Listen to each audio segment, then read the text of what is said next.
Korean Favorite culture ko talaga center. yung tono ng boss ni Elvis Biman. Ikaw ba watcha? Sino? Ni Ni El? Sarah Kinigan. Lagi siya nakaganon eh. Pati sa The Chaser, diba? Yung laway. Parang, hindi. Poses niya yun eh. Iba't ibang poses. Pose number 1 ni El. Salute, lagi siya nakaganon. Kasi Tapos sunod the yung- headache style, lagi siya nakaganon. Tapos swing. Tapos yung dila niya lagi nakaganon. Nakikita. Ang liit kaya ng dila ni El. Tapos, ang L pose na tinatawag sa kanya, lagi siya nakastare lang siya sa ano. Oo. L pose ang tawag sa kanya.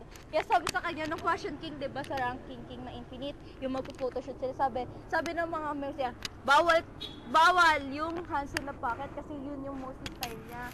Pag full body picture, yung nakaganon siya, yung pangya sa pockets, bawal daw yun. Bawal daw yung headache pose niya, bawal yung lips, ay yung tang, bawal yung wink, bawal yung salute. Bakit ba lahat yung pose ko? Ba't bawal? Eh kasi naman, puro ganun din at sabi niya. Patulit? Oo, kasi sabi, bakit ba bagay naman sa akin? Gumaganon siya. Tapos nilalait yung style niya kasi puro black. Tapos, kasi pag binigyan mo yung isang tao ng black star, pangit daw ang fashion sense. Baliw itong si El, nilagyan niya ng black yung sarili niya. Kasi daw favorite color niya black. Tapos hindi siya, talaga siya pinaka-last, number 7, sa Fashion King. Pero syempre, trip niya lang yun. Naging 7 siya dahil lang dun, nilagyan niya din sarili niya ng black na star.